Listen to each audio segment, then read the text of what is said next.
as we were done with the material, right now everything we have left is just help sessions and also discussions of the topics that you found rather challenging. So the plan that I will suggest you obviously not necessarily have to follow it, but if after today's lecture you still feel uncomfortable with certain topics, especially stereochemistry, I highly recommend watching videos on Top Hat. I heard a lot of feedback that those videos were helpful. Those videos are essentially the same lectures but shrink. So instead of like hour and a half, it's like 15 minutes. And that may help you to hear it one more time. Or if that doesn't work for you, maybe watching videos on YouTube or contacting me directly. Because stereochemistry especially is quite essential. So sadly, I lost my molecular kit. I tried to find it everywhere. I don't have it. Videos have all the molecular kit models and stuff, so you can maybe look at the molecular kit itself there.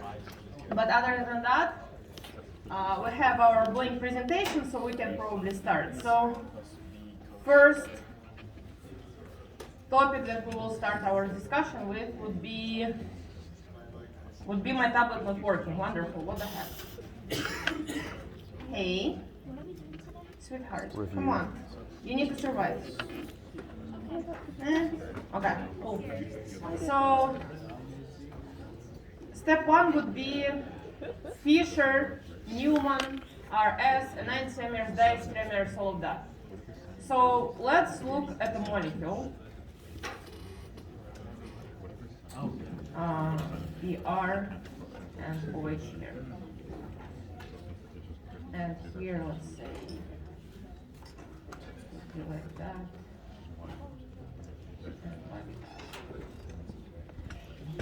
So, Fischer, Newman are very helpful when you're describing molecules with a specific stereocenters. Newman is also quite helpful to look at the conformations, or for example, to write E2 reaction. But we can start from the start remembering what chiral centers are. So if your carbon atom has 4 different substituents, that center will be considered chiral center or stereocenter. Stereocenters can be specified or not specified. For example, if I will draw the same molecule that I drew on the left, OH, Br, like that, those centers still will be chiral. The only thing would be that those stereocenters are not specified. So you cannot say whether it's R or S if you don't have wedges and dashes, if you only have everything in plane. Usually, if stereocenters are not specified, probably you're working with a racemic mixture, highly likely. Or it's just not very much important for the reaction. You can have enantiomers, and enantiomers are mirror images of each other. Or basically all your centers or all stereocenters will be reversed.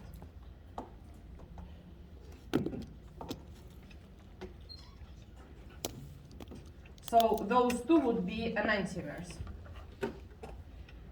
And the concept of chirality is like, we all know it from the childhood when we have our 2 hands, and probably you all put mittens on the wrong one. Like I still do it sometimes. So that's basically what it is. 2 enantiomers that are perfect mirror images of each other.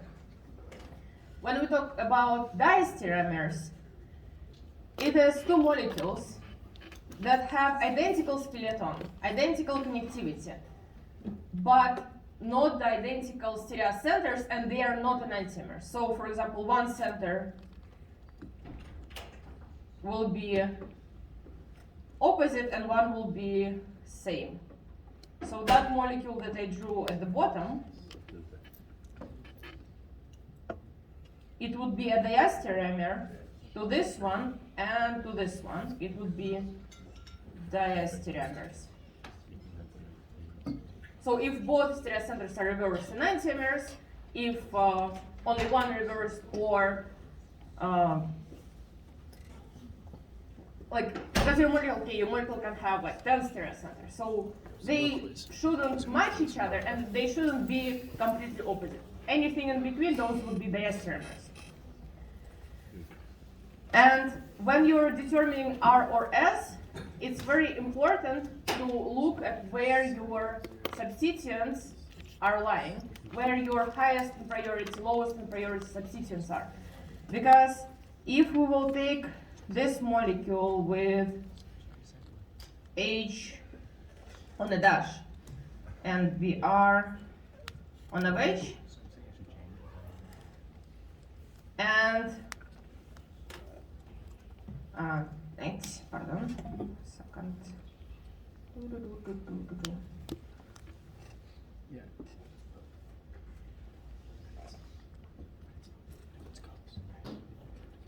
H on the H, Br on the dash.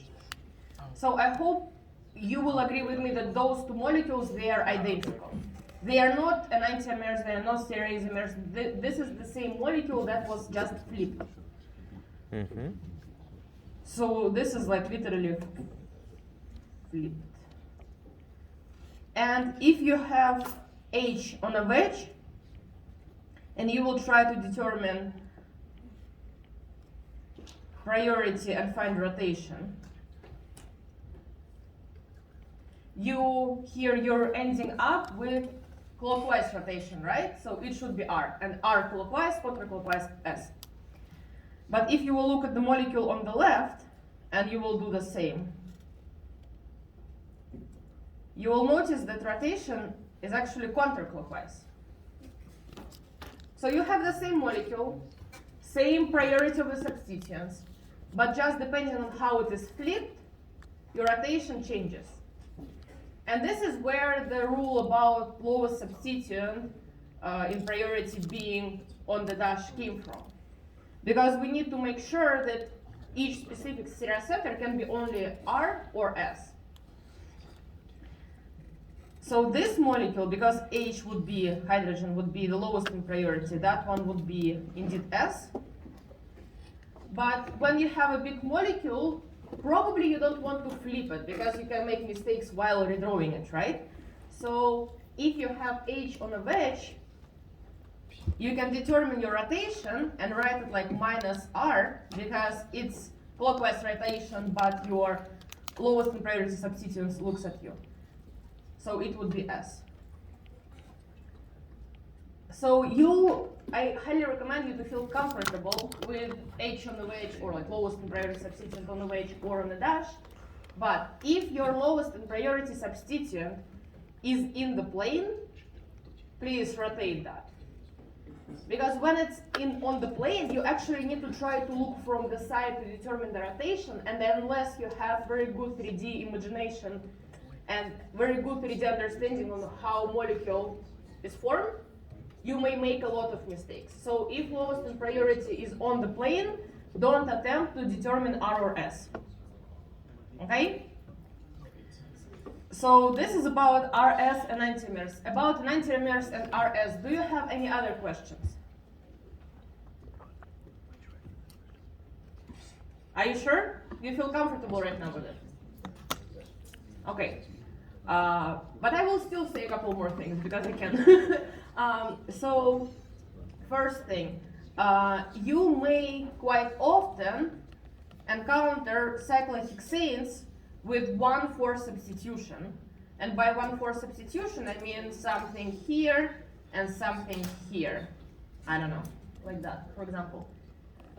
Both of those centers will not be chiral. Both of those centers are not stereocenters, because for something to be stereocenter, you need 4 different substituents. And if you will look at the molecule like that and like that, you will actually notice that both sides of a cycle are equal, right? So if you have 1,4 substituted cyclohexane, don't try to say that it's chiral, it's not. But if you will add one substituent anywhere, or even not stereocenter, just something on one side of a cycle that will make it different, that would immediately make both of those centers chiral. Okay, I need to create more slides. A second. More slides. All right. Okay, so about mesocompounds. Mesocompounds is a compound which enantiomer is itself. Guys, can you be a little bit more quiet? That lecture is not mandatory. That is just like help session type of a lecture. And like, if you don't want to be here, you can go enjoy yourself. That's like totally fine. Thank you. So if you have a compound, Br, and let's say Br here, and this one, and by the way, that's pretty common mistake that people make, because they look at the first one and they say, okay, it looks somewhat symmetrical, right? The top one. It looks somewhat symmetrical, so probably it's meso. It's not. It doesn't have a plane of symmetry, because if you will try to draw a plane of symmetry here, it's like not a true plane of symmetry. To have a plane of symmetry correctly, you need to actually draw eclipse conformation by rotating that atom up. And once you rotate it, you can see that that's not mesocompound for sure. But the one at the bottom is. So that would be meso, that would be chiral. Chiral. And also you've heard that meso are called achiral. Why is that? They do have stereocenters, right? But because they don't rotate plane polarized light, if you will take a pure molecule and you will try to do that experiment, it won't rotate plane polarized light, because two parts of the molecule literally cancel each other.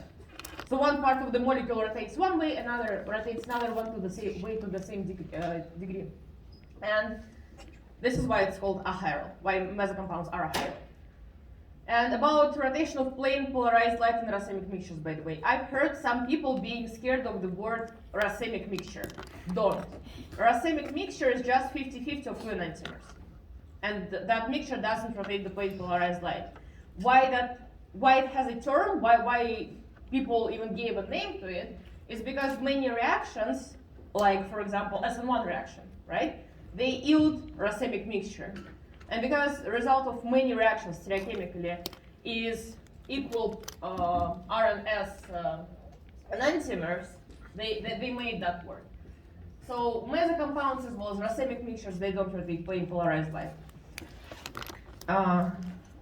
And usually, not usually, like always, your mesocompound should have opposite rotation. So it should be like RS or SR. Because after you flip the molecule, centers should superimpose with themselves. So, for example, this one is, it's like R, and that one is S. And here on top that would be R, and that would be R. So if you have simple molecule like this one with only two centers, and you're asked which is meso, which is chiral, you can determine RS of the centers, and one with RS would be the meso, right? About eclipse, it's just like for you to see the plane of symmetry. Because here, because that is on the dash, that is on the wedge, it's not very straightforward, you know? You can find RS, like for sure. I mean, there are many ways how you can approach that. I'm not saying that one method is right, another is wrong.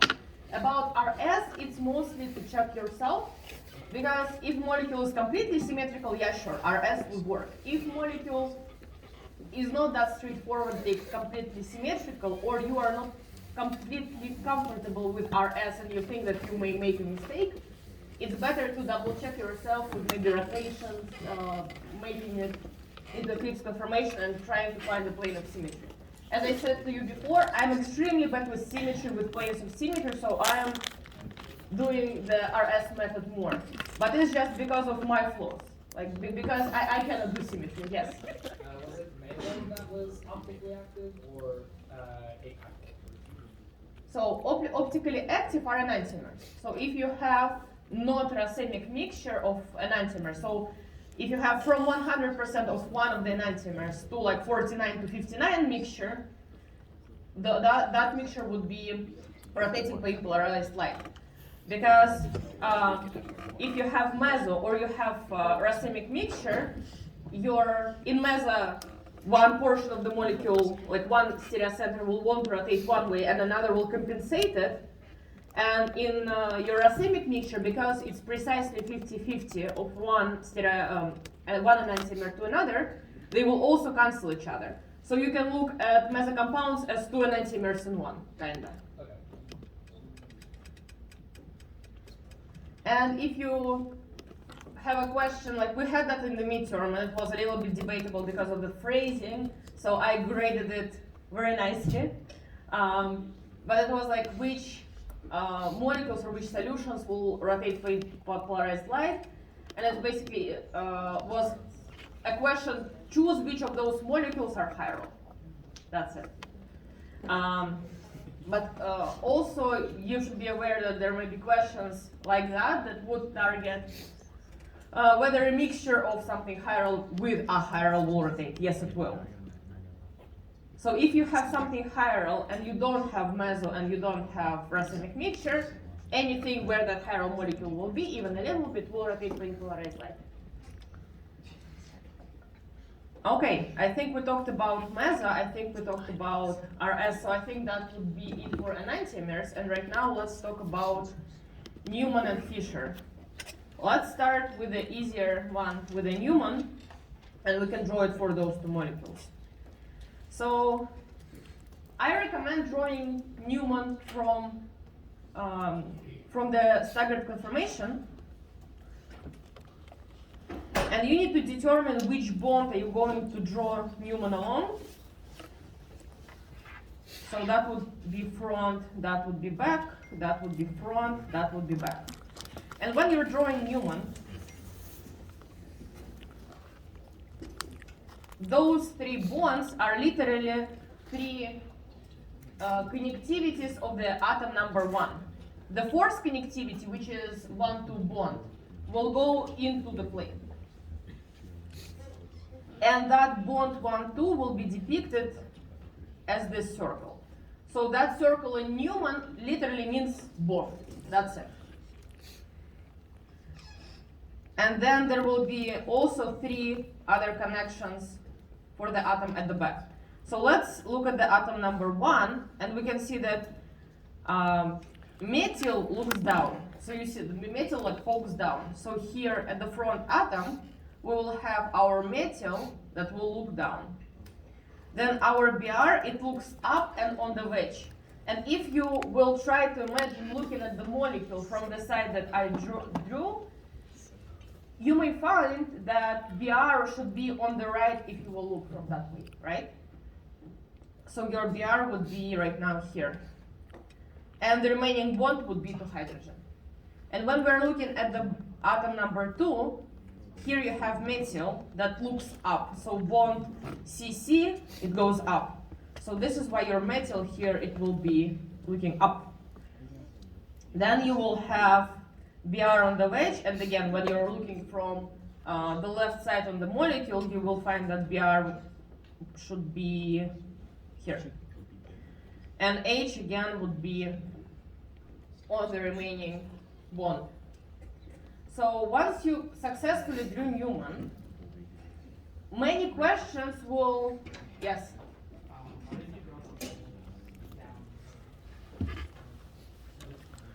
We'll pull down.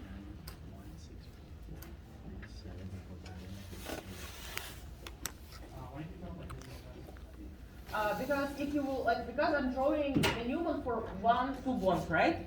So I want my atom number 1 to be the front one and atom number 2 to be the back one, right? So if you will examine atom number 1 and you will look at what is in the plane, which is methyl group, that group in the plane, in Newman when you will draw it, it would be vertical, either vertical up or vertical down. And then you look at the connectivity of 2 carbons and where it goes. So if we're having carbon number 1 in the center, in the center of the Newman, right? Where you need to draw the line to connect it to this methyl. You're drawing it down. So this is your atom number 1, and you're drawing line down. So this is why it's down. And the same way the back methyl is up, because from atom number 2 to methyl over there, you need to draw the line up.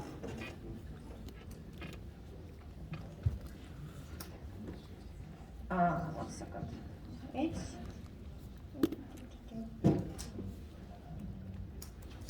So here, if you're drawing from this one to this one, you're drawing a line, and it goes down on the page. And this also goes down on the page. Same thing here, it goes up, it goes up. And also, if you will try just to, like, that thing, I don't know how much you use the I thing here, because it was something that was always with me when I was in my undergraduate, but I know that in Canada, many science are different, so maybe the I thing is not that clear. I will put a pupil there. So that is an I. So if we're looking from that side, you will see that also that methyl should be down.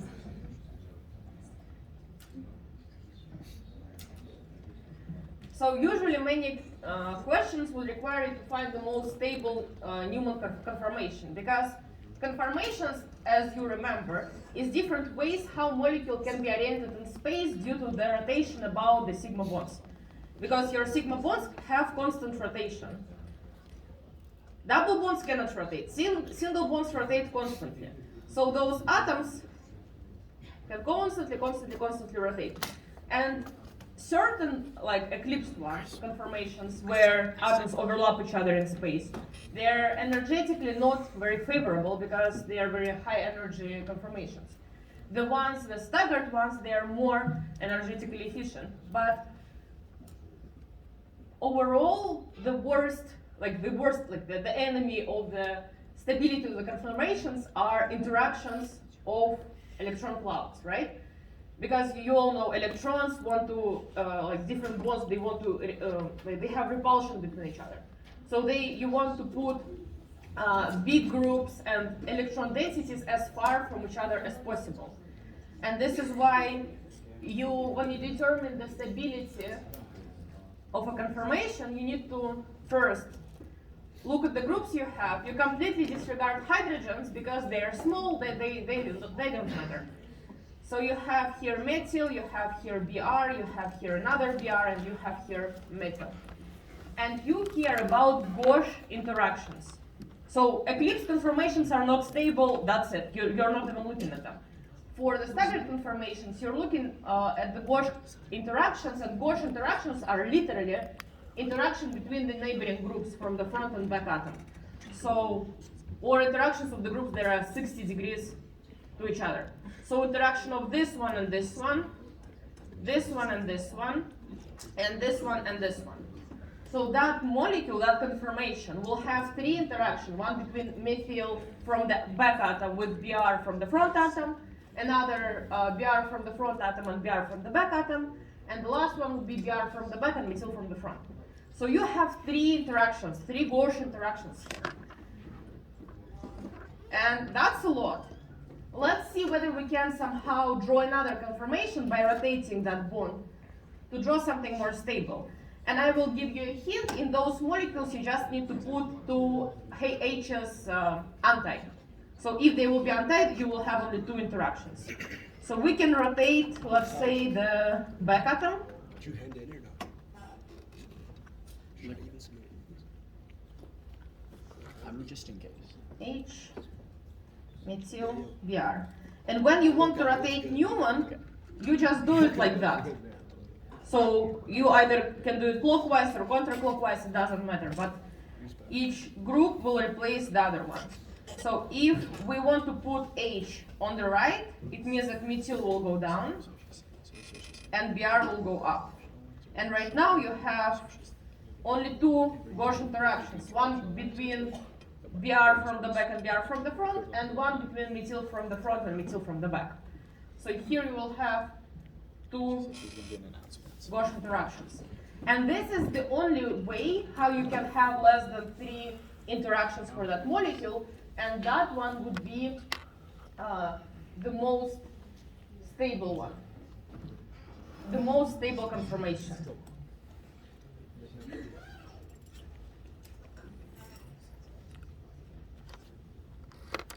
If you want to draw Newman for cyclohexane, which is another layer of complexity, because I find Newmans, once you get them, they are quite useful and not that challenging. But what can be challenging is Newman for cyclohexane.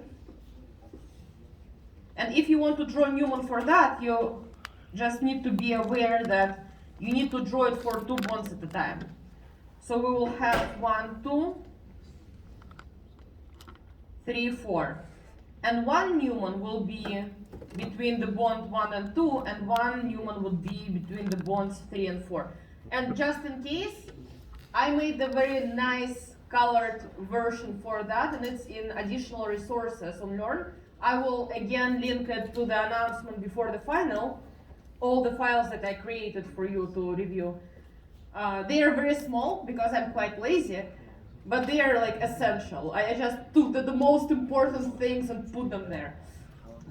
So right now, after we drew 2 bonds, which is 1, 2 would be 1, 2 this one, and 3, 4 would be this one. How are we going to draw the lines right now? Because it was a little bit easier for usual linear molecules, but for cyclohexane, which line should go up, which line should go down? It's quite challenging. Actually, what you can look at is where that, it's not a bridge, but let's call it a bridge, where that bridge between the 2 bonds look. Between 1 and 3, because between those 2 Newmans, this one looks up. And the one at the bottom, it goes down. So if it goes down, your bonds need to go down. If it goes up, your bonds needs to go up. So the front one between 1 and 3, it will be up because that front thing is up. And because back thing is down, the back one will be down. And because in Newman you have all angles 120 when you're drawing it in Newman, you just need to complete it with the rest of the lines.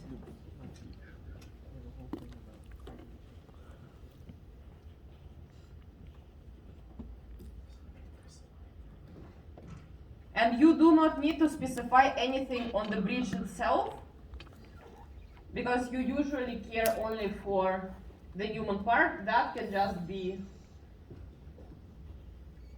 an angle. If you don't need to have both halves of the Newman for cyclohexane, yeah, sure, you can draw one, and then here you can add a like squiggly line to show that it's not the whole molecule, just like a portion of it. But it's better to draw it fully.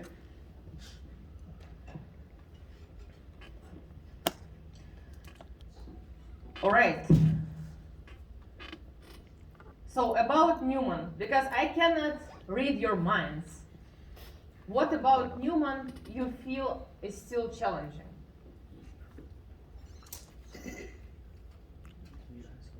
And again, don't be shy, don't be afraid to ask questions, because your exam results is what we care about. Yes, thank you. Up and down axial, that's correct. So those two would be equatorial. I even will put right now N, A, and E. That's a very good question, by the way. And you remember that when we discussed the chair conformation, we discussed that your axial are vertical, your equatorial are somewhat horizontal, right? So here it also the depiction of that. This would be axial, axial, axial, axial, equatorial, equatorial, equatorial, equatorial. And this is again helps you to look at the diaxial elimination from cyclohexane. Right, yes? Where's the 1, 2, 4 going? Hmm? So that front one would be 1, right? That back one would be 2. So that one would be bond 1, 2 with the atom number 1 on the front. That one would be 3. The back one would be 4, and that Newman portion would be 3, 4 bond.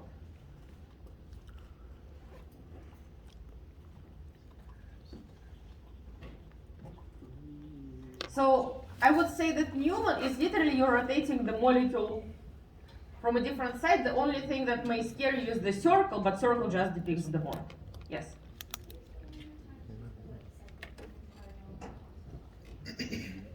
For the cycle. Okay. So maybe I will need to redraw that so we'll have more space.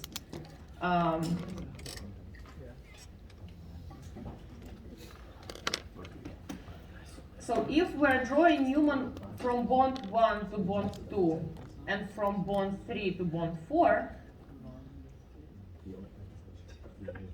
that would be 1, 2, and 1 would be on the front. That would be 3, 4, and 3 will be on the front. You need to look where this one looks. So from 1 to this atom and from 3 to this atom, both lines are up. So this is why here you will have it also poking up.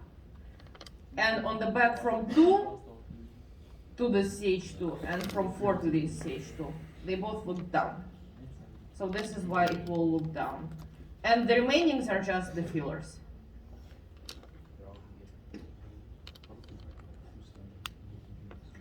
And about the diaxial, axial, equatorial.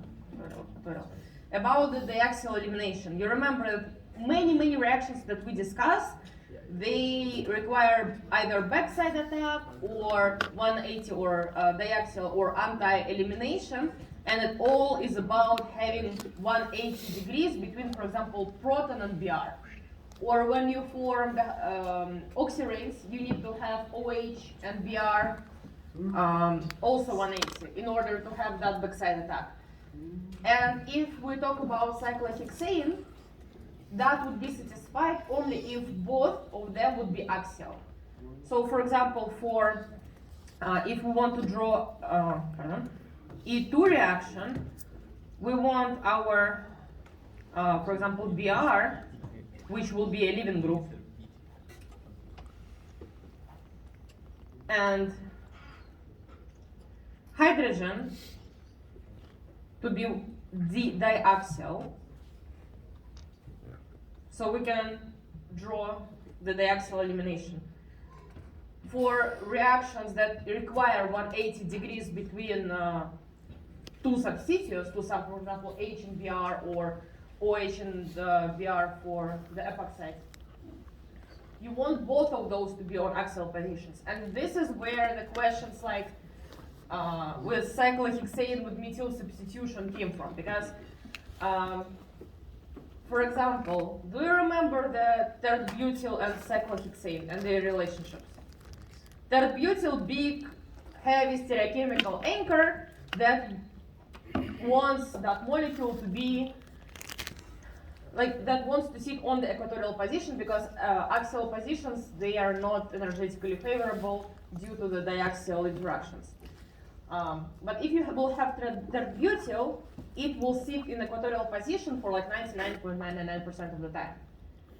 So based on that stereochemical anchor, all your chair conformation would be kind of frozen, because you will still have both of them, but one will exist all the time and one will exist like once a year, kind of. And this is why, for example, if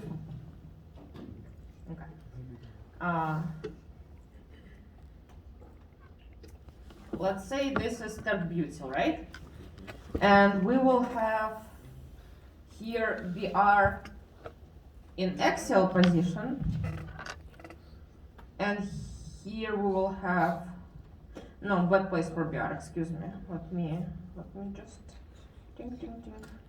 Okay, let's say here we will have Br in axial position, and here in axial position we'll have methyl, and here in axial position we'll have methyl as well. If we will have molecule like that, and we want to do E2 reaction, which is elimination reaction, but elimination reaction for cyclohexane E2, it needs to be diaxial. And because here both axial positions are occupied with methyl, and both H's here and here, they are on equatorial positions. And that whole structure is kind of fixed by tert-butyl, so it cannot change. That thing will not undergo E2. Or you will have like one molecule out of a million that will undergo E2. And also, for example, if one side will have the methyl and another side will not have the methyl, this is how you know that you can form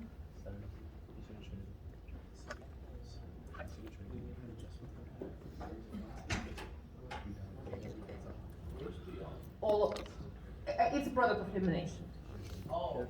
I just wanted to show that if you will have one of the neighboring carbon atoms, like one of the axial positions of the neighboring carbon atoms occupied with the other substituent, you will have only one product of E2. Because if you would have, okay, for let's say also here it would be methyl, like that. If you wouldn't have that methyl there, if you will have just Br here and like methyl here, then butyl here, E2 will result in two products. It would be cyclohexane like that and also like that. So the double bond will choose either one because both hydrogens on the axial positions are available. But if we're blocking one of them with methyl, we can have only one product. That was basically a long story short, me discussing the axial positions in cyclohexane, why it's important to be able to recognize them and to be able to draw a Newman with them. Oh. It should be 180. Yes, so for E2 it must be anti. Questions, concerns, suggestions? No? Good? Okay. All right. Fischer. Here we go again. So HOH, HOH, HOH, COOH, CHO. So about Fischer, first thing, right now we learned a little bit more about oxidation states of carbon, and typical Fischer is drawn with most oxidated carbons on the very top and on the very bottom. So it's not suggested to put OH down and COH on the right.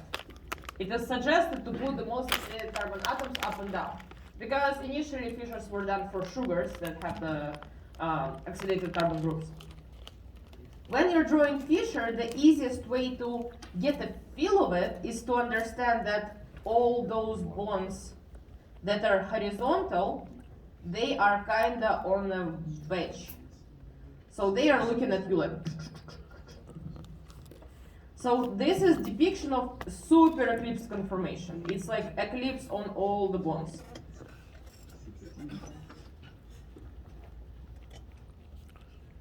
And those bonds would be on the dash. So if you will try to depict it in a wedges and dashes kinda, it would be almost something like CHO, COOH,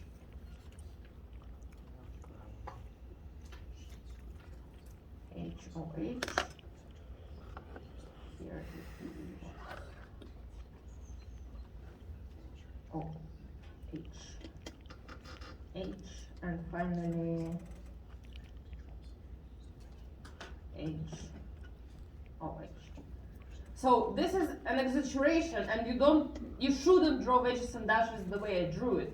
But this is wedges and dashes is basically a side view of, from this side, a side view of the Fischer.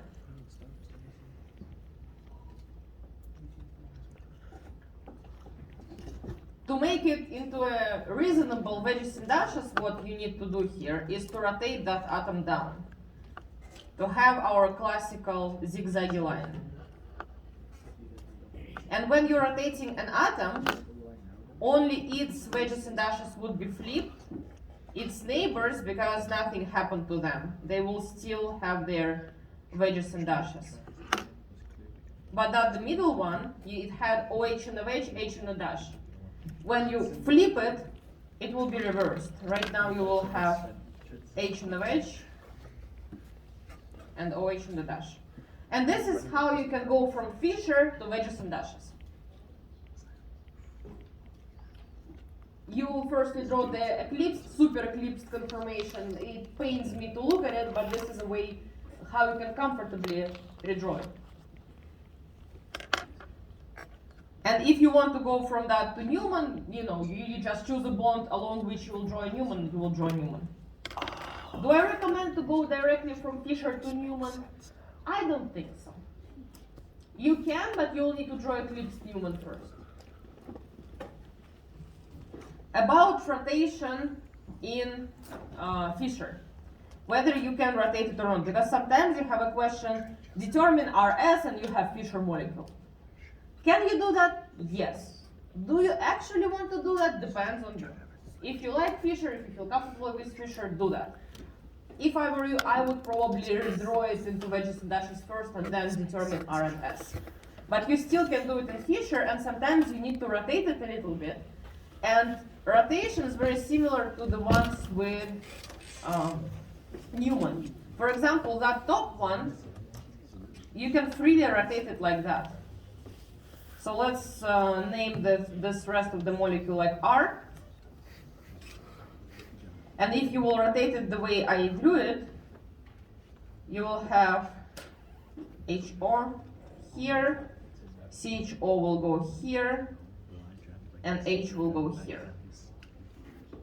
And right now you can technically determine RS because H will look back, everything else looks at you, so you can have OH would be higher in priority, then you will have this group, and then you will have this group, and it would be 1, 2, 3, rotation, and that is R.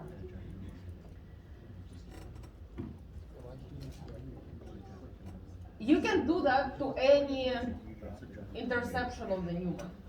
That's rotation. Do you have to do that? No. If you feel comfortable with it, do it. But with stereochemistry, again, the main thing that you have to learn is how to redraw them one into another, because if you hate Fisher, you can always redraw it into whichever one you like and work with that one. But Fishers are very nice to determine, for example, mesocompounds. And if you're asked to draw a mesocompound using Fisher,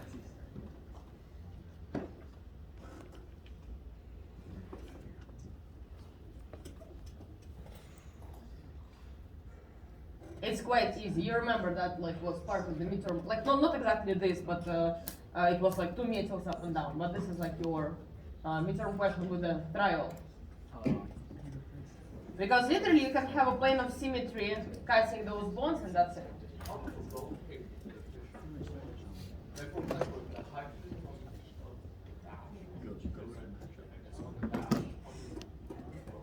So you just take that atom, put it here. You take that atom, put it here. You take that atom, put it here. So this is what I drew on the left, right? Do you see blue arrows for the top one? And the bottom one is what I got after the rotation that I drew with blue arrows in the top. So you're just taking it pink, pink, similar to that of Newman.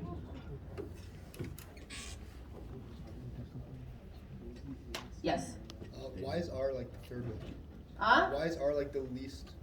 Why is R number 3 when you're finding out? Because here we will have Double bond to O. Is double bond to O? Okay, so here we have OH, oxygen, 1. Here we have CHO. CHO group is aldehyde group. It has carbon, 2 bonds to oxygen and to hydrogen. So it's COOH. And if we will look here, it would be carbon that is connected to oxygen, hydrogen, hydrogen, and carbon. Oxygen, hydrogen, and carbon. So it would be oxygen, carbon, hydrogen. And because that one, this group, has 2 bonds to oxygen, and the R group will have only 1 bond to oxygen, the one with 2 bonds to oxygen wins. And when you determine RS, when you determine EZ, all of that, double bond counts as 2 times bond. So if you have a triple bond, it's 3 bonds to whichever atom that triple bond is connected to. Put RS on the middle one, do we just kind of say like it's hatching something RS? Okay, so again, you can try to rotate it. You can try to redraw it. You can try to wrap your brain a little bit and try to find rotation in a way that that one would be highest in importance, right? Then you will have COH, COH, C, like this one, the bottom one would be second in priority because it will have 3 bonds to oxygen and that will have 2 bonds to oxygen. And that would be, like the top portion would be 3. So what you will have 3, 2, 1, and that would be 4. And that kind of looks like this. If you will try to imagine looking on that bond from this side and trying to rotate it literally like that. So not in the plane of the board, but rotating it 90 degrees to the board. If you have enough of if you can imagine it in 3D that way, you will find that that would be also R. You can also rotate it, try to rotate it. And let's say that the top portion would be, I don't know, like R dashed. And it would be third in priority. And let's rotate it so you will have OH here, H here, R dash here, R here. It would be 1, 2, 3.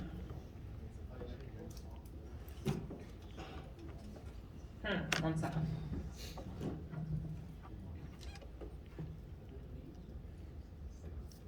One, two, three. 2.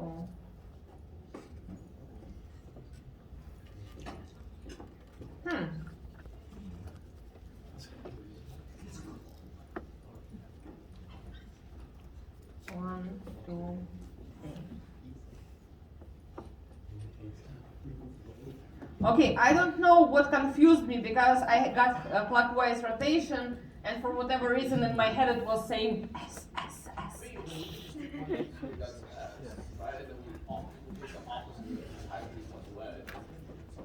I don't recommend that.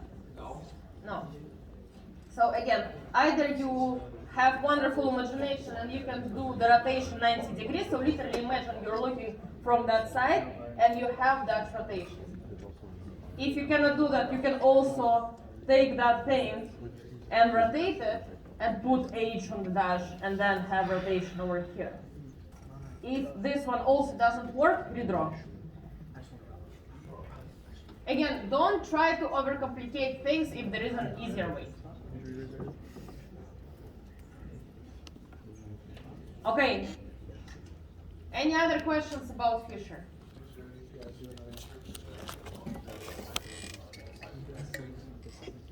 No, because Fisher projections are only for linear molecules. You cannot draw it for a cycle. Yes?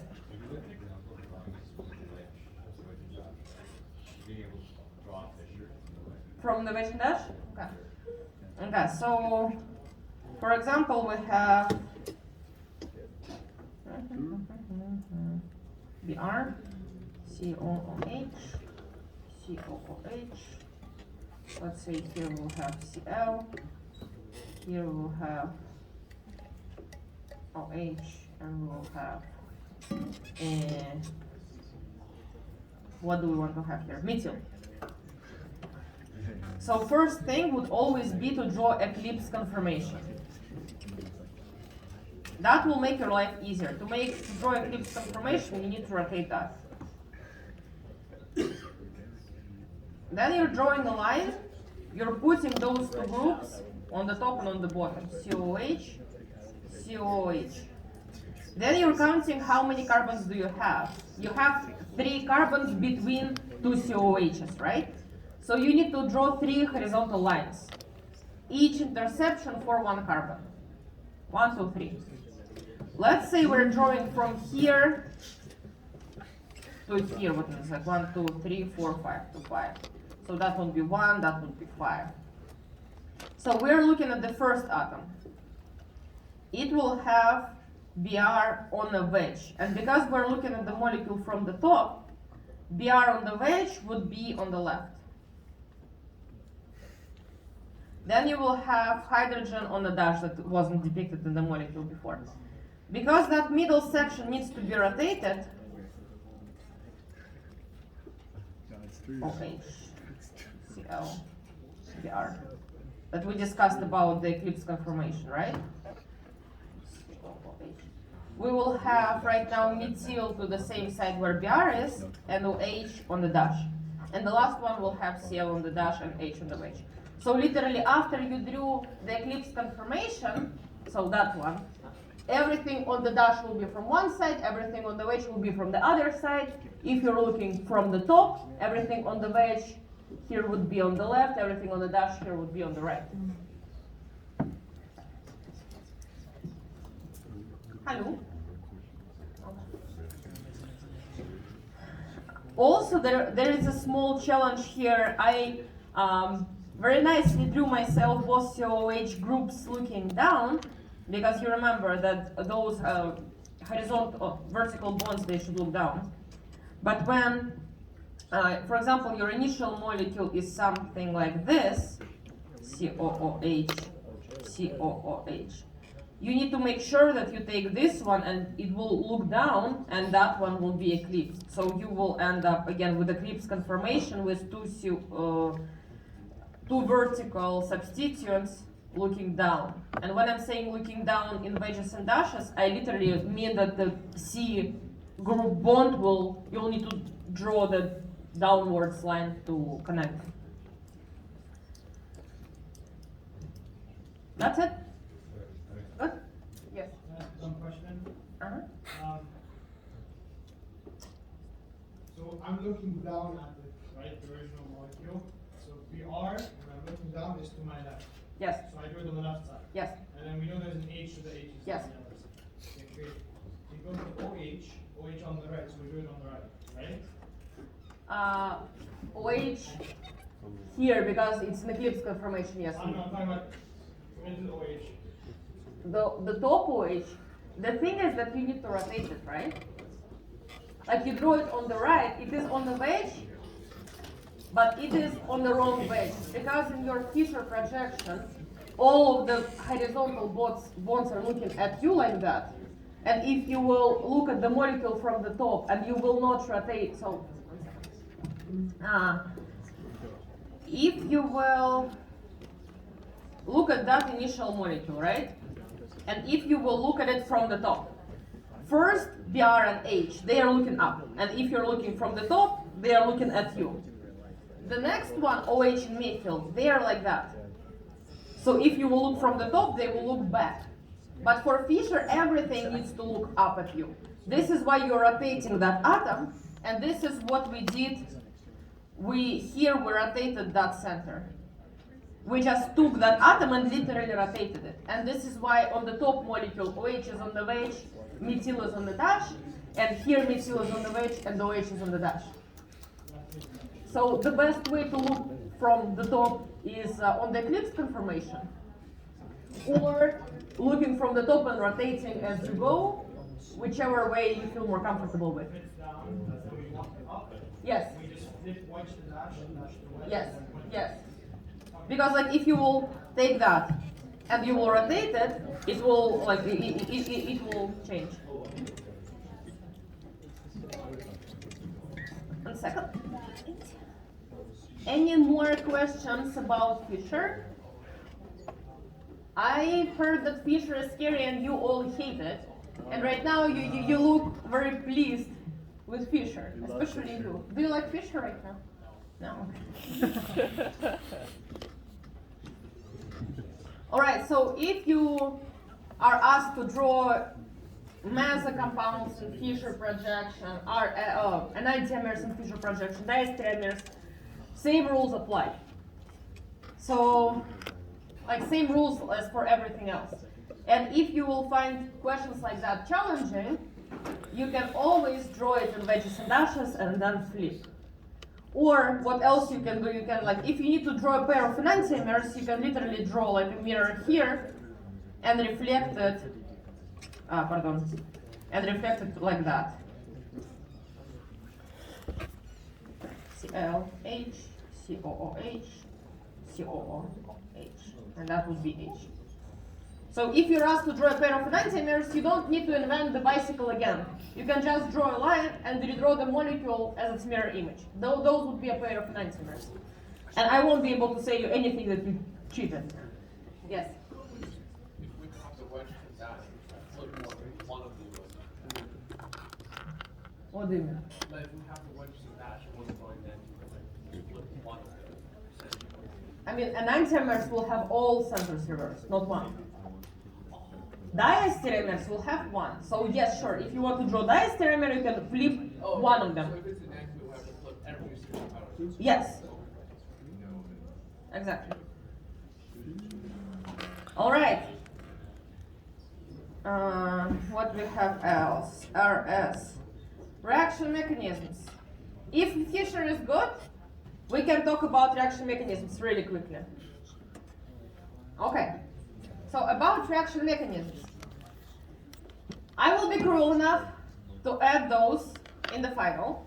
I decided, finally. I was debating which one to add, what to add. Highly likely there will be a couple. I will not ask you to draw oxymercuration and demercuration. I will not ask you to draw hydrobaration. Those are important to understand though. And why I'm saying important to understand, first of all, because which products you will form there. Because if you forgot completely how reaction would work, you can always think about it, trying to remember the mechanism and what goes where. That actually may help you to write the correct reaction. And even if you're stuck in any reaction, if you forgot what those regions may do, always put like partial positive, negative charges and try to figure out the mechanism. And that may help you determining the product. So, which mechanisms you have to know after that course, and I do hope you will know. It is obviously SN1, E1, E2, SN2, obviously, right? Then you will have also addition of two alkenes.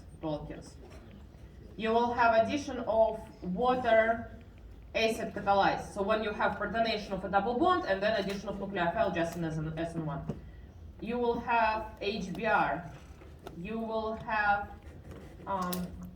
HBr with H2O2. And that one is radical, and it is very similar to that or the radical reaction of alkanes. It may be a little bit intimidating, but if you will look at it and look at a reaction of alkanes, you will find a lot of similarities and it won't be that challenging. Yes. For radical reactions, you need to draw initiation, draw the initiation step. Propagation, draw how radical recombination leads to your target product. And finally, you need to draw the termination, basically two radicals closing on each other.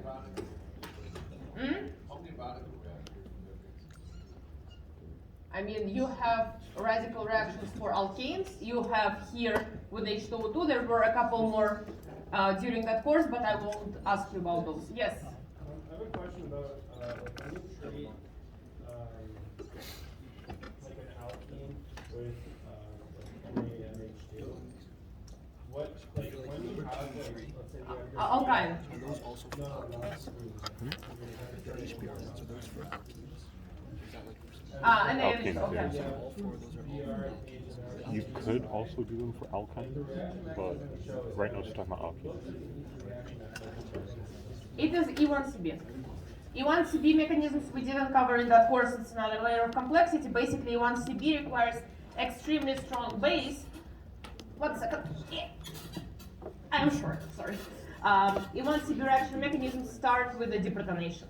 So what would happen first? Your very strong base, which is NH2, will go and grab acidic proton. After it will grab acidic proton, obviously anion will be formed. Stability of anions for branched, I will alkenes, is opposite to the stability of carbocation. So less substituted better, because it wants less electron density, right? So after your anion would be formed, leaving group will leave. So it's like E1, but all the way around. Because in E1 you have loss of leaving group and then deprotonation, and here you have deprotonation and then the loss of the leaving group. We didn't cover that mechanism in that course because No, it's just because in the notes it says E2, but that can't be E2. I need to check that, by the way, because I can bet my life that it is E1CB.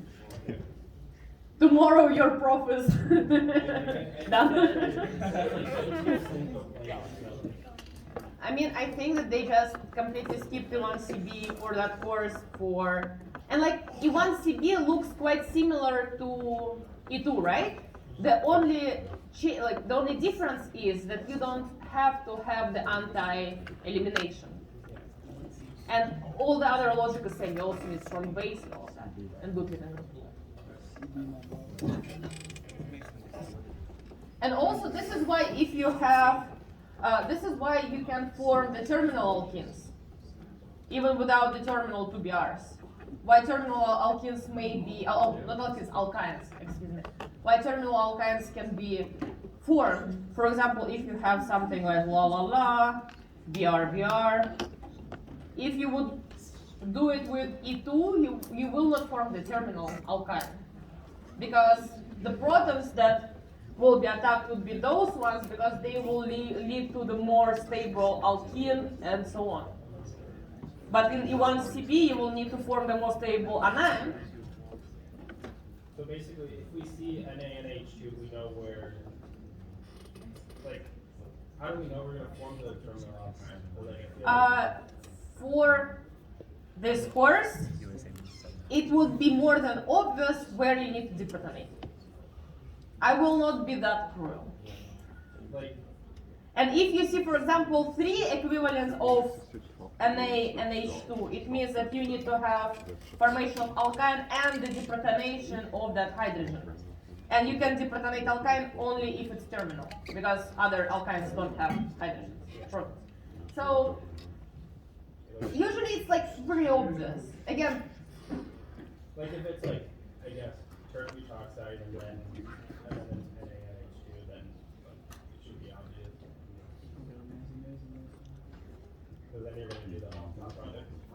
Like with what you drew there, you first treated it with, like, did you treat it with tertiary oxide to get alpha? I mean, but you can use NH2 from dibromyalkane. But then you form, but it's still a strong base, so like would you preferentially form like a more substituted alkene? You can just take that dibromyalkane and pour 3 equivalents of sodium NH2, and you will form alkyne that would be deprotonated. But why does it not, like I feel like E2 would make more sense in that case, but like why is E2 really not happening? You have a strong base.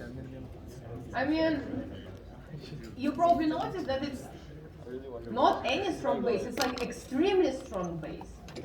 And probably the proton elimination would be occurring much faster than the simultaneous reaction. To be honest, like I haven't looked into E1CB reaction mechanism and reasoning for a good 5 years.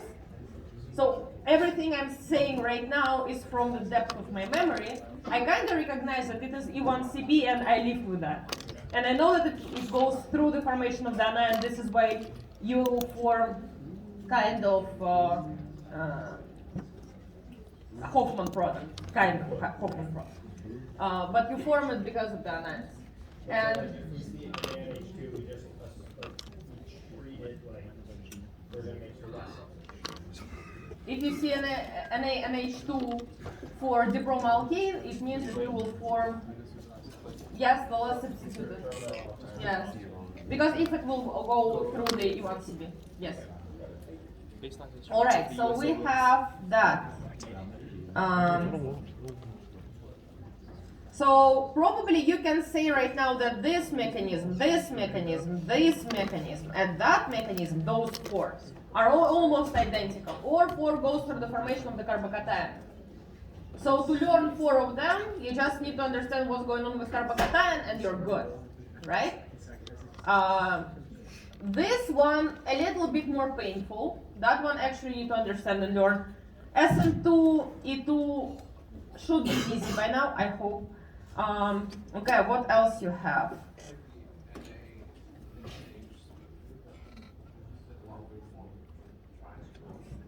Transalkene, I won't ask you for that mechanism. I won't ask you for that mechanism. For example, your hydrogenation reactions, there are not much mechanisms going on there. You literally like have formation, like either it's very complex or it's like not that well. Also, I'm not in any particular order, I'm just saying what I remember in my head right now. So then we will have oxyrane or epoxide ring opening.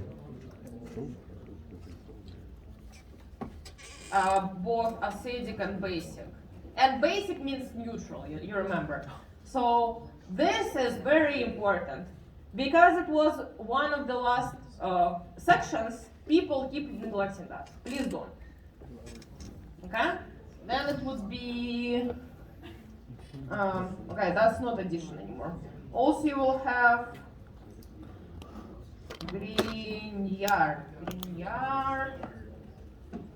Grignard for sure. Then it would be Grignard. I wrote that correctly. I googled that because it is not written how you say it usually. It's not like very. Okay, well, whatever. So you will also have your halogenation of alkanes as R reactions. And all that information, I also will make a file like I did before the midterm, with the questions for the final, and with the topics you need to remember, so it all will be also duplicated in a file on Learn. So don't worry.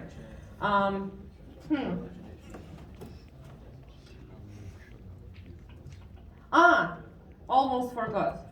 Of course.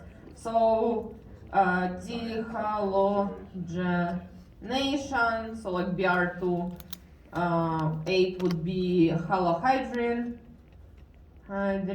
formation. 9 would be from 8 to epoxide with a backside attack.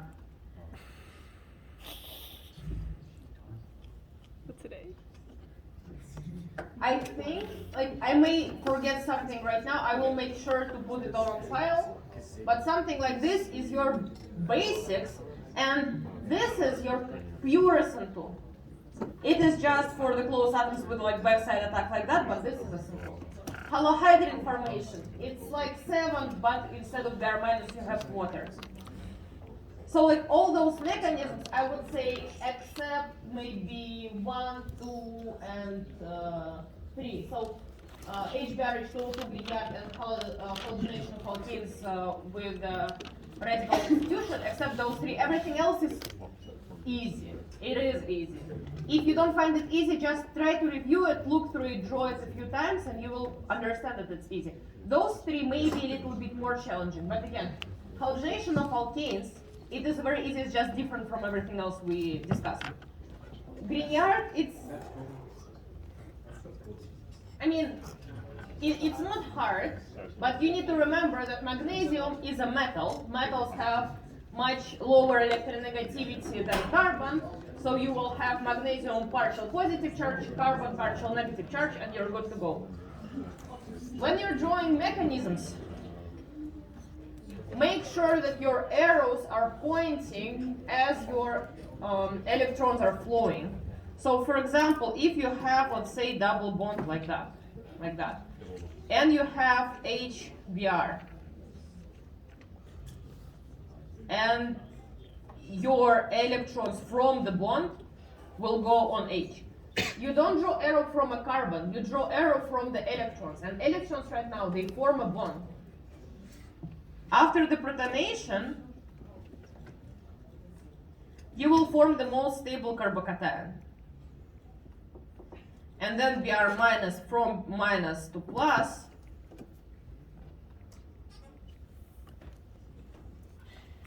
And like obviously there will be another H, like that.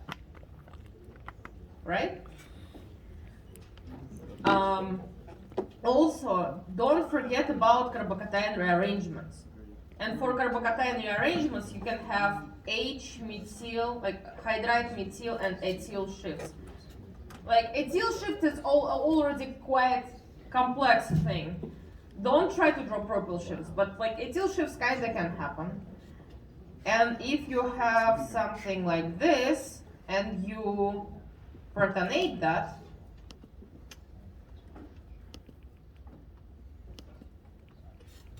you will draw your hydride shift again from the bond to the carbon atom.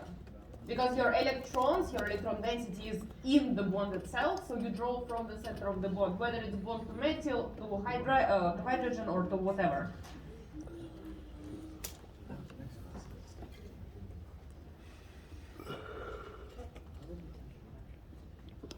Like that. What else about mechanisms? If I cannot draw a mechanism from the top of my head, you probably don't need to draw it. You don't need to know this. I'm reasonable. No. I mean, you need to remember what reaction does, okay? You need to remember what is going on there. So what I'm saying, the mechanisms is one thing, but reactions, everything we discussed, reaction-wise, you need to remember. Yes?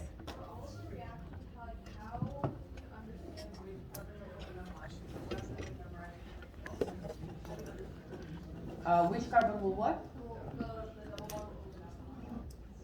So it depends on the mechanism that you are having.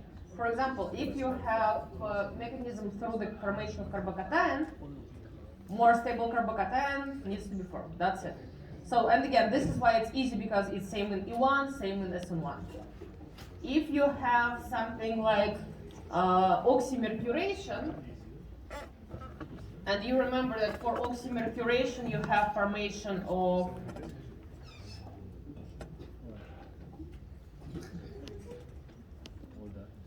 this. So that will be your first step. Your double bond will open into that three-membered cycle with mercury. And then your nucleophile will come to open that cycle. So literally to open the bond. And let's say water. And your water here will come from more electrophilic carbon, which would be more substituted here. And it would be OHH, mercury acetate, and then another water molecule will deprotonate that one.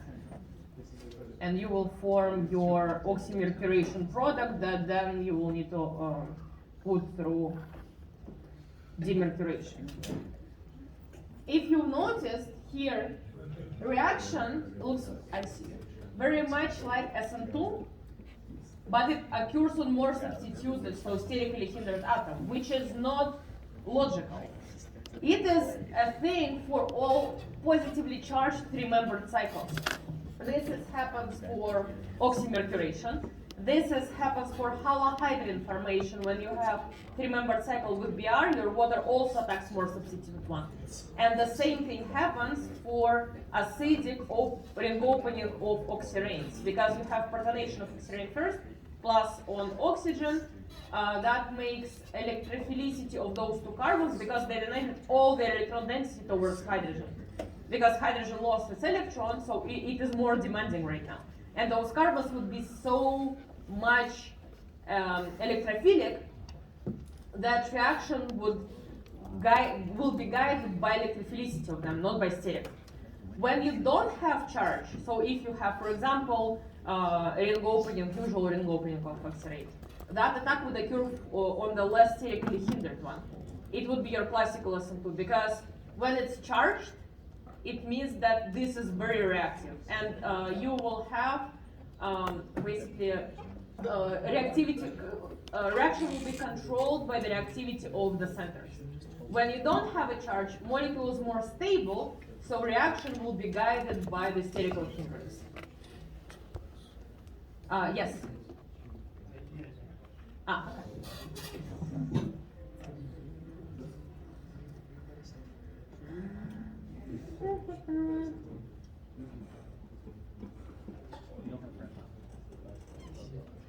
Also, what pains me, we have just 1 minute, so I will have enough time to say. What hurts me deeply is when you have H2SO4 in water. For example, when you do the acidic addition of water to alkene, and you try to draw me arrows that are pointing towards this hydrogen and breaking some bonds here.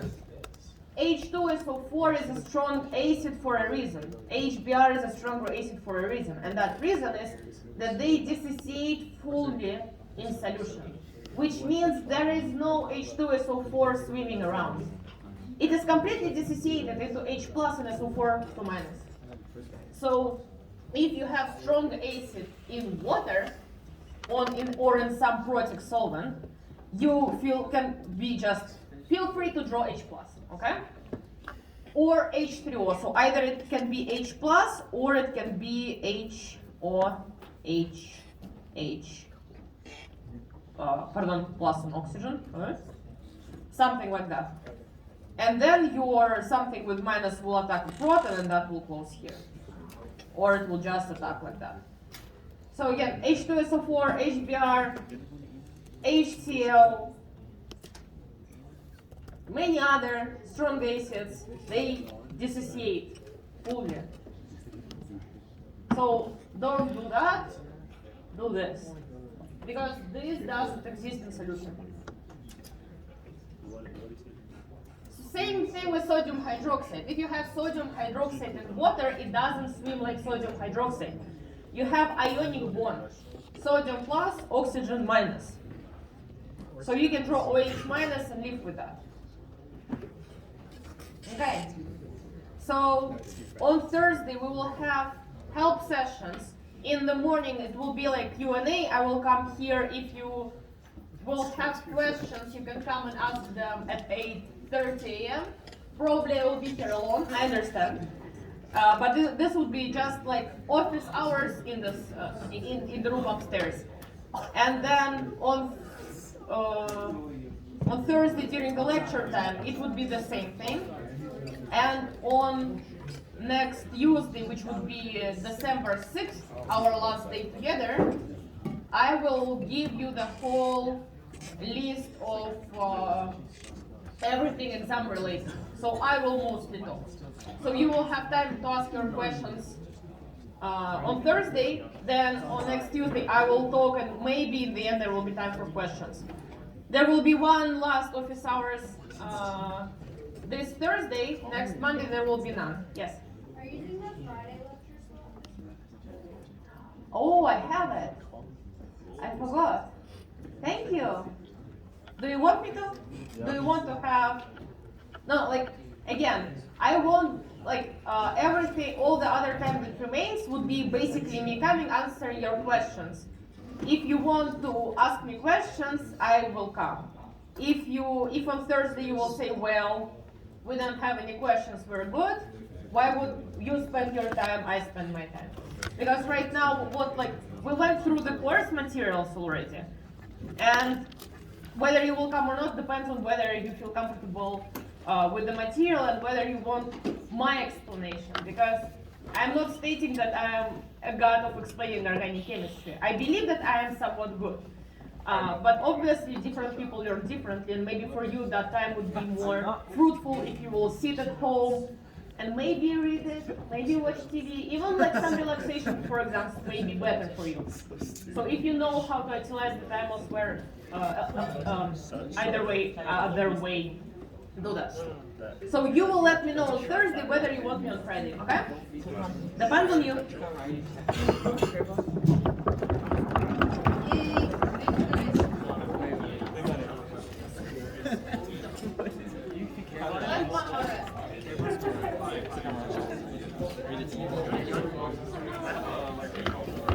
Out of here. Now withdraw yourself.